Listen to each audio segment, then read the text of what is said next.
smile, a smile, such a smile, what a smile. Although you've been gone. We love you.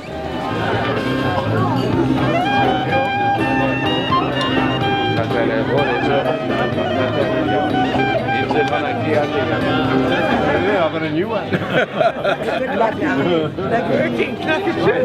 Performed wonderfully. Thank you.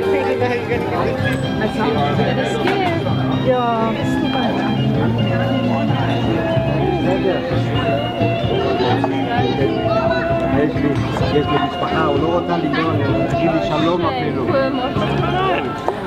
You told us. This is my good friend Nikki. Hi, nice to meet you. This is my son Yaakov. Work. On the way over, so what is the protocol? Just give everything to Mickey. Give everything to I don't Mickey. know. You're there, no. In the entrance.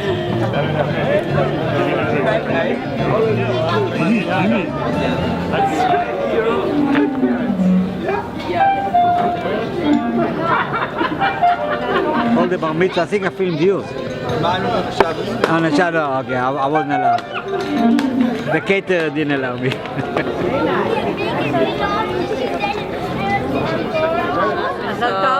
From Drive Ventures, your father's colleagues, we spend more time with him than you guys do. Wishing you all the best. And good job. I heard you've done a really, really great job at reading the text. I don't remember. The parasha. So, and your father is very proud of you. So congratulations. Mazel tov. Mazel tov. So happy to be here, Mazel Tov. Lovely to be with the family and Yishai. You've been absolutely amazing. Wonderful, wonderful. And it's just wonderful to be here, and we can only wish you all success. הרבה מזל טוב. I want to wish Yishai Mazal Tov. May he grow up and be a good soccer player. I believe he's a fantastic soccer player. I know that he may have difficulties, but I wish him all the best, a healthy life, and Mazal Tov. How's the new granddaughter? She's great.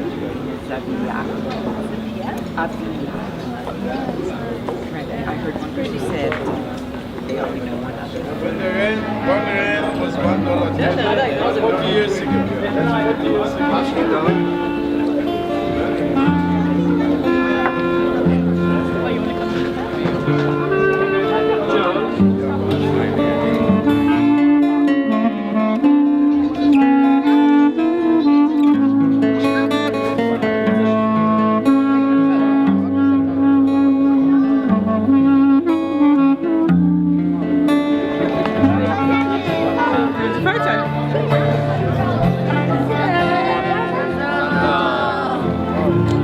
Oh, is that a video?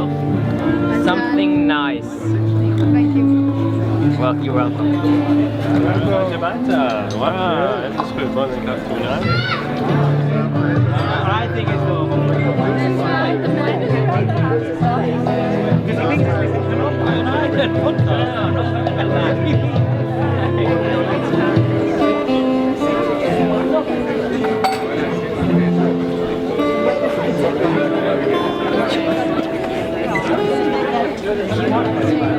Mazel tov to the bar mitzvah boy. The video guy, no, the bar mitzvah boy. Yishai, Mazal Mazel tov. tov, mazel tov. Very, very proud of הרבה you. נחס. הרבה נחת. שמחות. מזל טוב.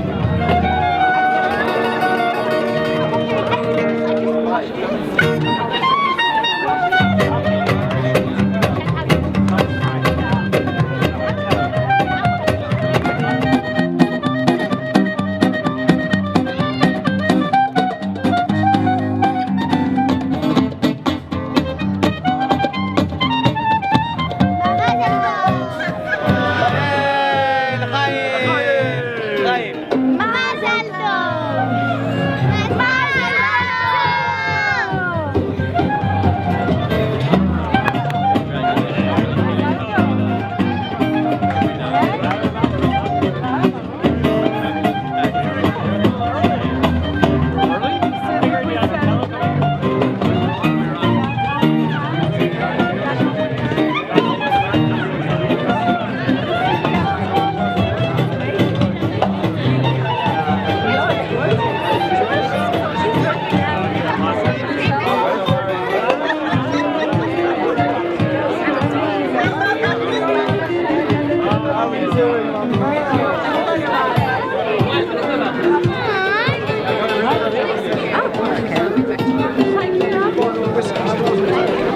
want global warming. We want it to be warmer.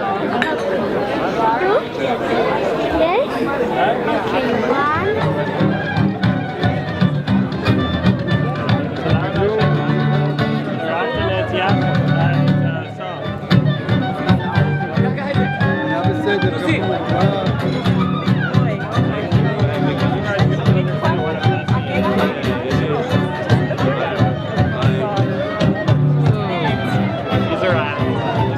Yeah, me and Trump. And a horse! Look, he's here. Wow, it's on top! It's okay. How are you feeling?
Oh, it did.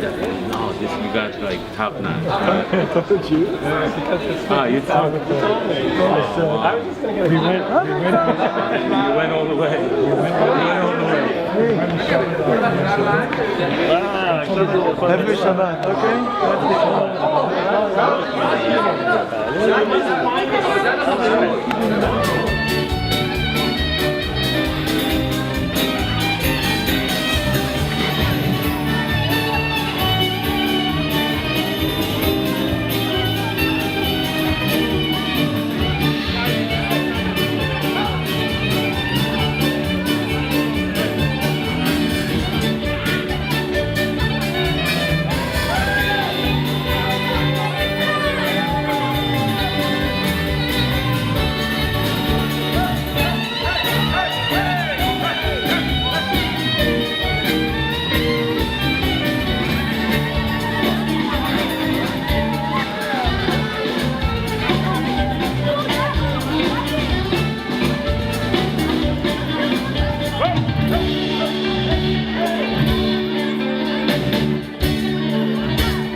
נבקש מכם חברים יקרים, תלמידי חורב ואורחים נכבדים, שבו במקומכם והקשיבו נא לשירים שנשיר לכם בינה.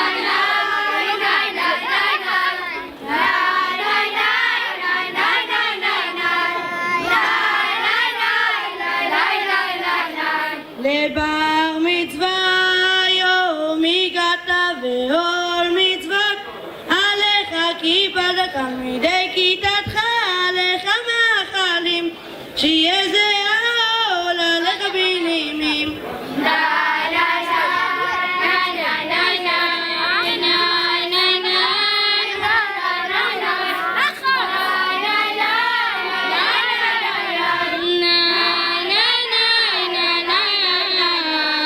ברשות הקהל והמורים המעולים, החל בדרשתך שיוך מזה ימים, נאזין לדרשה ולדברי התורה שהכנת לכבוד יום הבר מצווה. איפה ישי?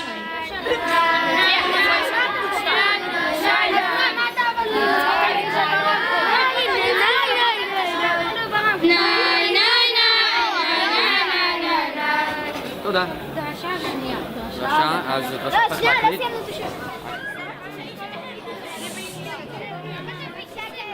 I would like to thank my mommy and daddy for organizing the bar mitzvah and for everything you always do for me. You are the best parents in the world. I would like to thank Yaakov for teaching me.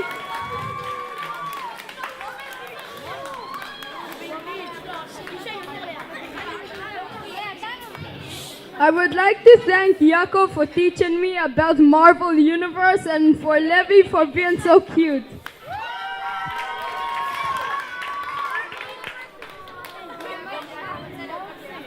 I would like to thank my sister Shayna and Ashira for making the house happy with all their dancing and singing.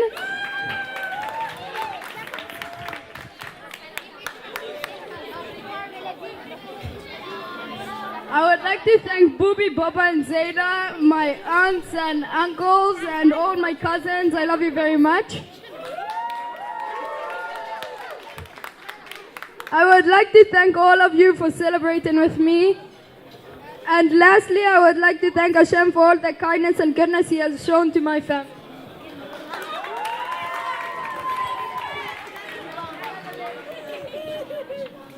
This week I read the pasuk Im bechukotai telechu v'et mitzvotai tishmeru v'asitem otam. In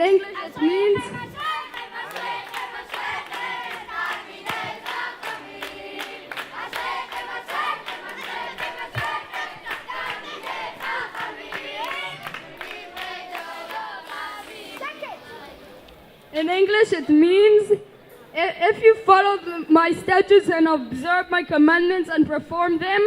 Rashi asked, what does it mean, if you follow my statutes? It can't mean if I keep the mitzvah, because the pasuk goes on to say, and observe my commandments and perform them. So what does really mean? Rashi answers, you must work hard in learning.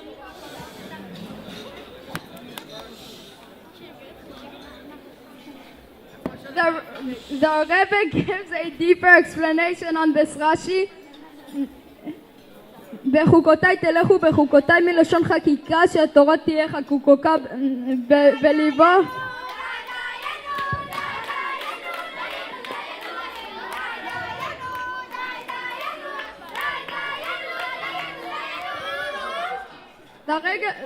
The Rebbe gives a deeper explanation on this Rashi. בחוקותיי תלכו, בחוקותיי מלשון חקיקה, שהתורה תהיה חקוקה בליבו ובנפשו של האדם. That the Torah shall be carved into your hearts and into your souls. What does the Rebbe mean? That is the difference between writing with the pen and paper and carving words into stone. Pen and paper are two separate things, but when you carve words into stone, into a person, the words and the person become one. This is what Hashem wants from us. We do not learn Torah like we learn math. We do not become circles when we learn about circles. But when it comes to the Torah, Hashem wants the Torah to be carved into our souls. He wants us to become...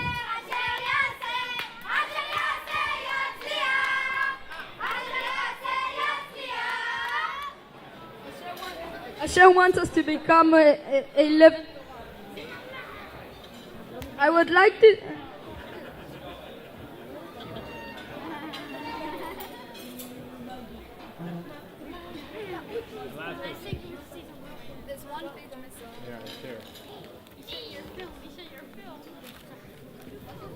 I would like to explain this teaching with a story. One Simcha Torah, the Natziv was dancing with the Torah.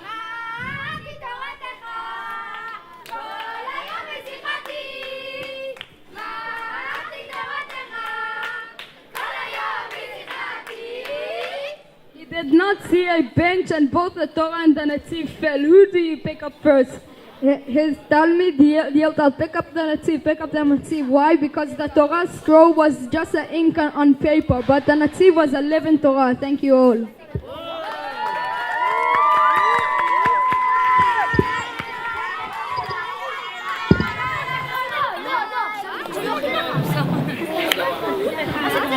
שקראת פה לפנינו, האירה לנו את עינינו, נאחל לך ביום השמחה, שתעלה במעלות התורה והעירה.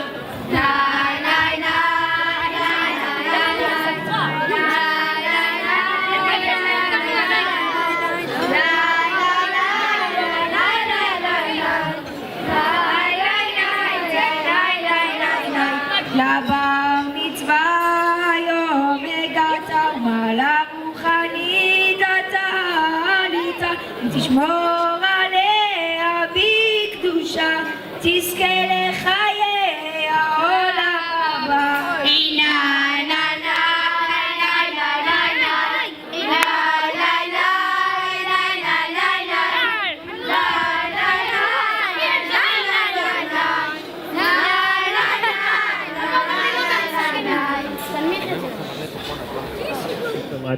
Thank you so much for everyone for coming and celebrating in our Simcha. You cannot have true joy if you can't celebrate it with others. So we really, really appreciate you taking out the time in a busy, busy life, in a busy, busy week, in a busy, busy day. And we really, really appreciate everyone for coming. Thank you so much for sharing this really, really happy day with us. Wow, where to start? So I'd like to start with the Magid Mimezrit, with the teaching of the Magid Mimezrit, B'zchut Rav Gestender and Yoni Stanley that came all the way, Mysterious Nefesh from Yerushalayim, Yer HaKodesh. It's brought down in Avodat Yisrael, in Sefer Avodat Yisrael, in the Shem of the Magid Mimezrit. We're living in Sfirat HaOmer. What's Sfirat HaOmer all about? I remember learning in my notes, learning this key principle that really we're counting up. We're counting up. We're counting up to something that we're really, really looking forward to. We're counting up to a wedding with Hashem. Shavuot is a covenant, a wedding with Hashem. And it's something very, very special. And the Magid brings down a hint. It says, Sama nafshi lelokim le'el chai. There's a pasuk. Our souls thirst. Our souls thirst for Hashem El Chai. If you look at the Gematria El Chai, it's the Gematria Mem Tet, which is 49. It's Remez, Lemen Tet, Yemei Asfirah, Yisrael Mitzvim. When can we see Hashem? When can we have that beautiful wedding day? When can we live in Geula?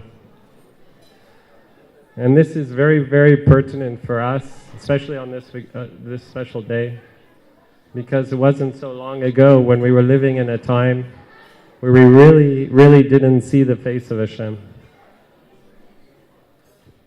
So we looked to our sages. We went to Rav Gesetner, I remember, on the way to the hospital, and we always turned to our Rabbeim for koach.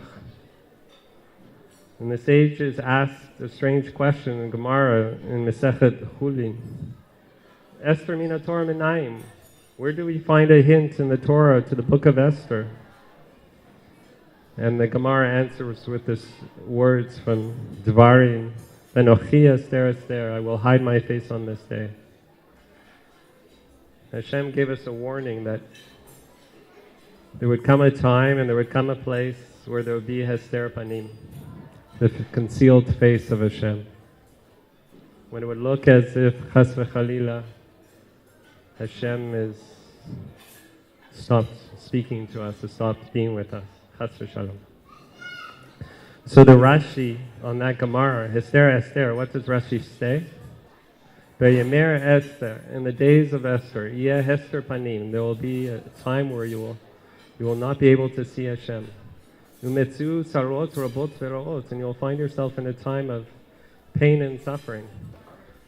So the book of Esther teaches us that there'll be a place of pain and suffering, and everyone from the Toldot B'nai Akiva would be taught that the reason why there's Hester Panim is because the story of Esther is in Galut, it's in Bavel, it's in Paras, it's in Asot Abrit, it's in Canada, it's not in Eretz Yisrael. But Rashi explains that not only is there a place of Sarot, but it's also a time of Sarot. So why am I bringing up Sarot on a bar mitzvah? Because when Natalie and I were celebrating Yishai's first birthday, we had the harsh news that Yishai was diagnosed with cancer. And you can't imagine seeing a little baby. Here are some pictures on the screen. And you're being told that your son has a life-threatening condition and that he needs to be treated right away. He needs to receive chemotherapy. He needs to receive poisons on a weekly basis. And you ask, how can that be? How can a 1-year-old deserve to suffer in such a way?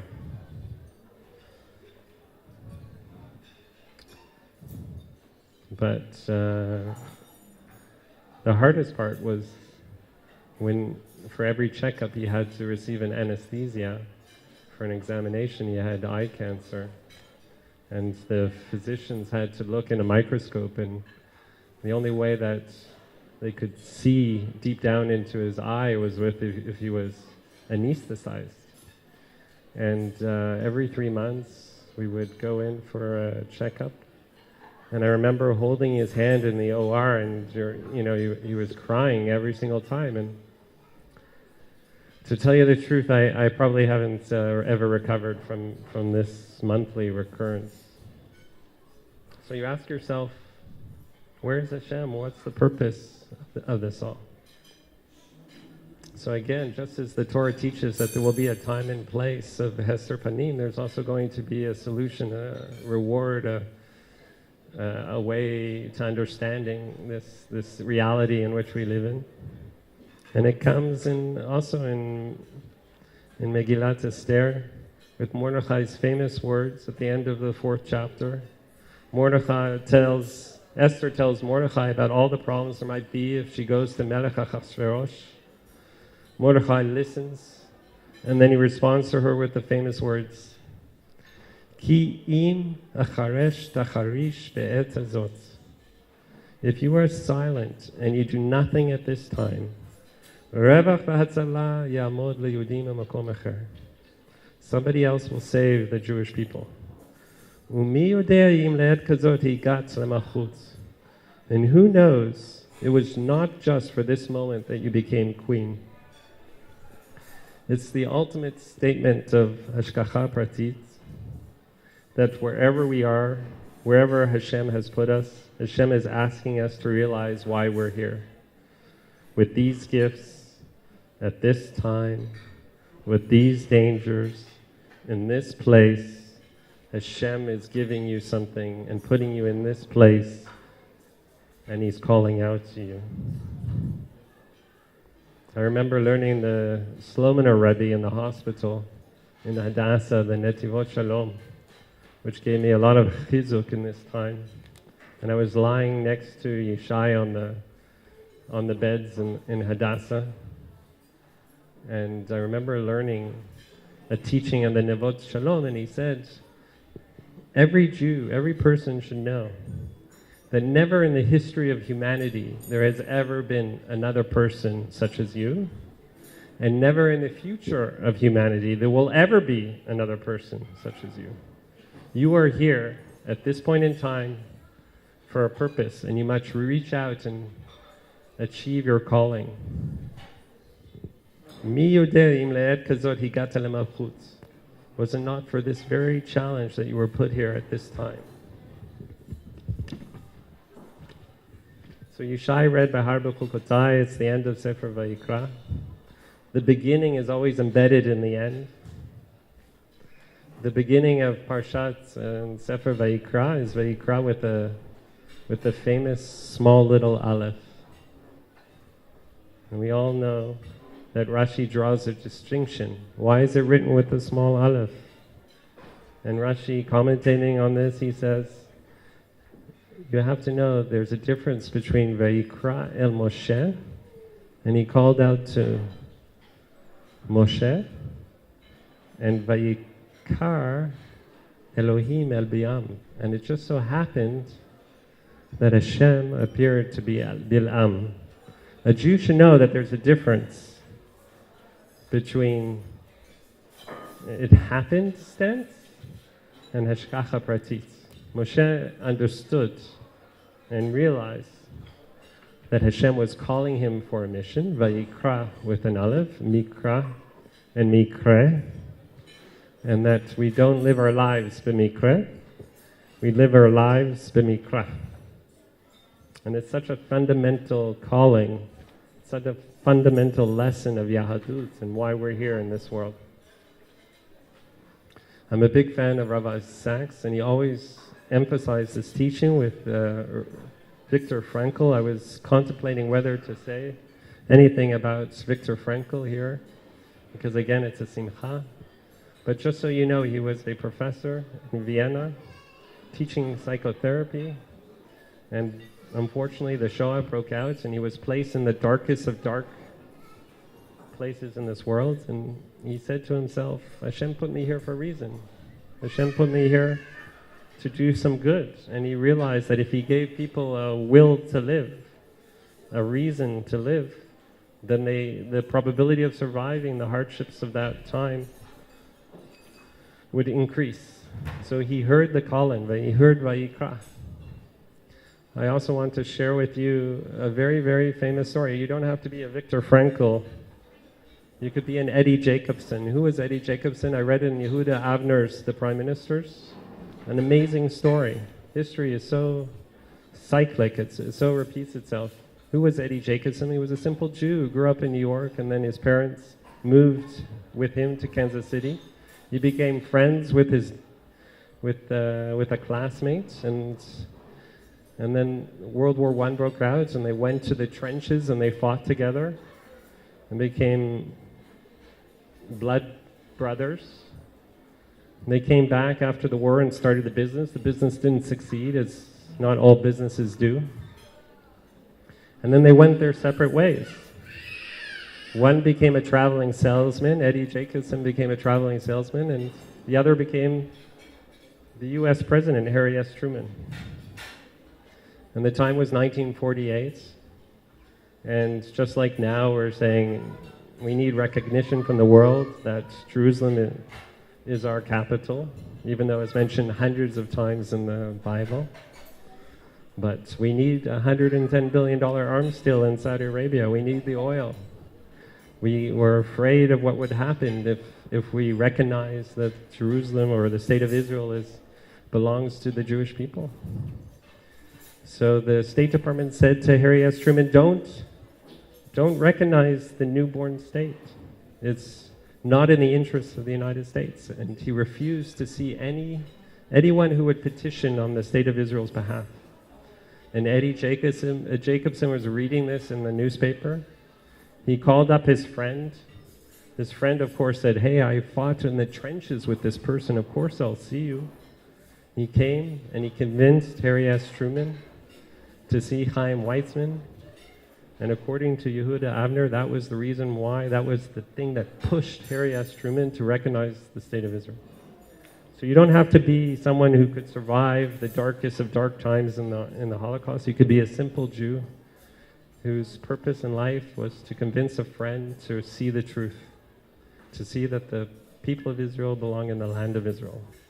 And imagine if the world today did not have Eddie Jacobson telling his friend to recognize the state of Israel.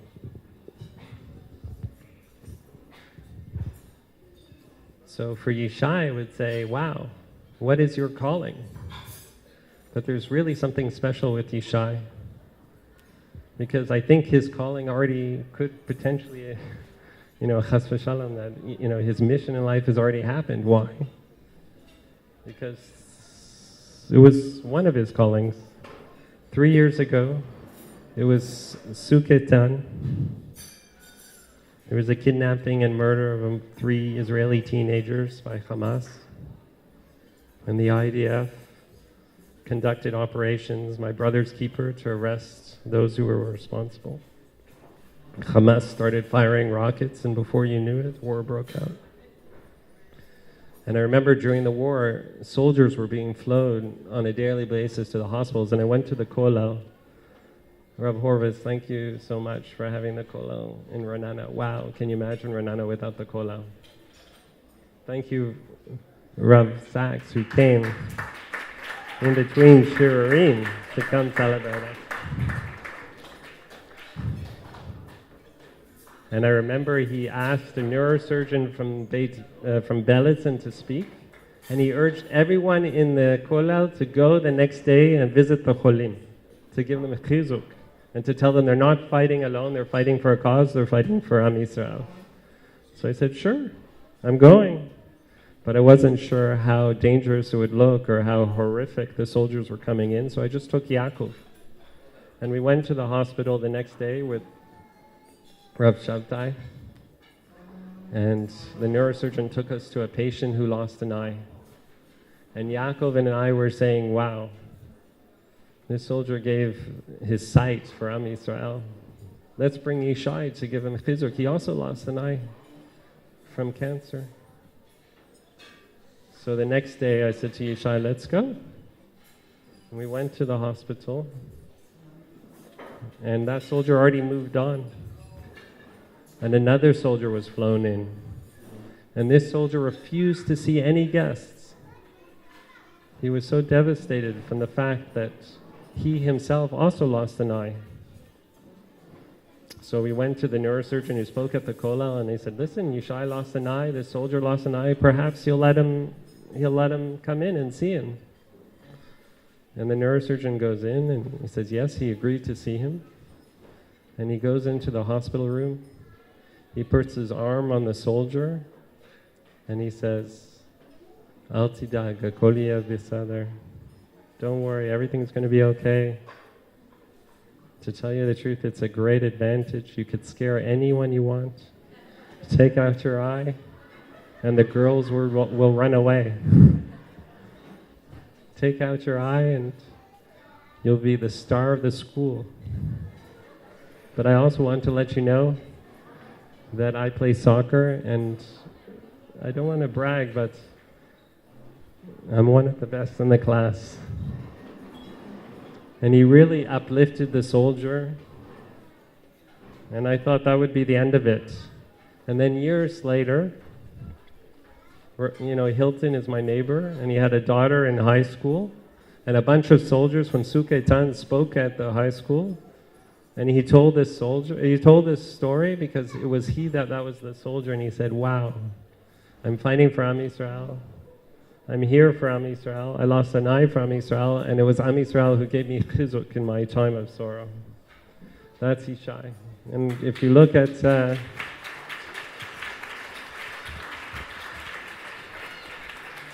we'll show a video, and one of the pictures will be the picture of Yishai putting his hand on the soldier in the hospital bed.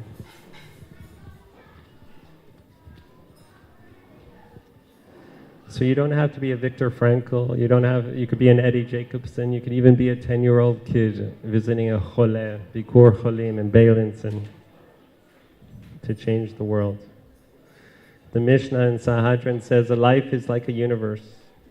If you can change one life, you could begin to change the universe. One life at a time, one day at a time, one act at a time. So the key takeaways, if you remember one thing from your Bar Mitzvah, and I hope you remember the simcha that was generated here by your friends and from everyone that came. And we really want to thank you again for creating that simcha with us. But I really want you to know, Yishai, that we must always ask ourselves, what does Hashem want of me in this place at this time? Hashem has put us here for a reason. And as I said earlier from the Slonian Rebbe, only you have been put in this place at this time, this moment.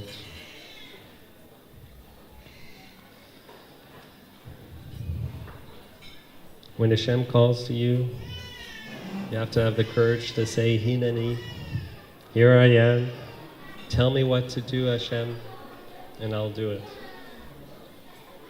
So our bracha to you from Natalie and I is that you may go out into the world, be tall and proud, walk unafraid, be true to who you are, to your neshama, because you really have a beautiful neshama. And may you give blessings to all that are around you. But our true blessing to you, our true gift that we'd like to give to you, is that you will hear the call of Hashem wherever you are, and that you may answer it. Thank you so much.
ברשות ויצמחה כל המסורים לפי כבודה ומעלתה נברך אלוהינו שאכלנו משלו ברוך אלוהינו שאכלנו משלו ברוך אלוהינו שאכלנו משלו וכתובו